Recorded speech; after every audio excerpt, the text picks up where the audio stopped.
After almost 2 years of waiting, for many anyway, the big day is finally here for Nintendo and its first game for smartphones, Super Mario Run.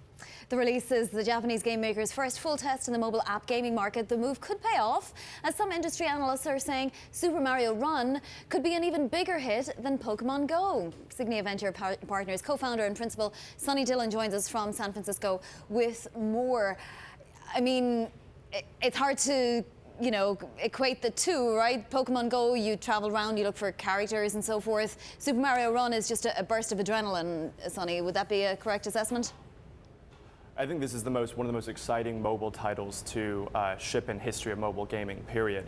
It's the first time we're actually seeing Mario since the late 90s on any platform that's not a Nintendo owned and operated piece of hardware itself. So very, very exciting. Right, so I mean, a comparison with Pokemon Go is only in terms of revenue. What will it bring in on top of Pokemon Go? Yeah, so I mean, Pokemon Go did about 500 million downloads, and Nintendo actually is a part owner in the Pokemon company, so saw some of that upside.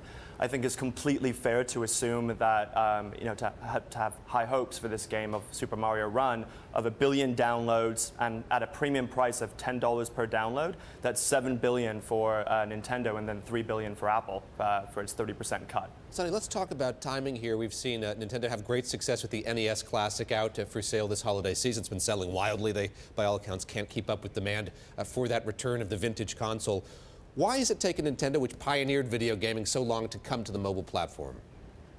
I think having a lot of control over its own ecosystem is a large part of that. So understanding the retail experience. A lot of things on mobile these days are free to play versus premium pricing. So you have an ongoing monetizable relationship with your customer over time. Miyamoto, the actual creator of Super Mario and Donkey Kong and many other iconic Nintendo titles, actually doesn't like that. He thinks that hitting up children repeatedly for monetization is kind of outside of the trusting relationship that Nintendo's built with its customers over time. So I think that while there's a lot of nostalgic value here, I think that Super Mario being on mobile devices now actually has the opportunity to capture a whole new generation of folks that are going to be first-time gamers with Mario. There is some mixed reviews, Sonny. So some saying that it's great because it's something you can play with one hand. Other reviewers saying that it's really a compromised version of the original. Any of this impact people who are looking to spend $10? I think, well, I'm one of them. On the way over here, it shipped about maybe half an hour ago, and outside of being on camera now, I was playing nonstop. It's very, very addictive. It's really addictive. It's what's called an endless runner. So your character keeps running from one side of the screen to the other, and you tap occasionally to make the character jump, slide, collect power-ups, etc. So I think the idea of playing it on one hand is kind of lending itself to make Mario native to a mobile device, funnily enough, not something that requires a lot of what's called a D-pad or button mashing that you would have on like a Game Boy, a Game Gear, or a Xbox controller. It's something that's designed for you to be playing in short bursts, casually, with one hand in a single-player experience. Vonnie mentioned that $10 price point, and I wonder what this says about the future of pricing games like these for mobile devices.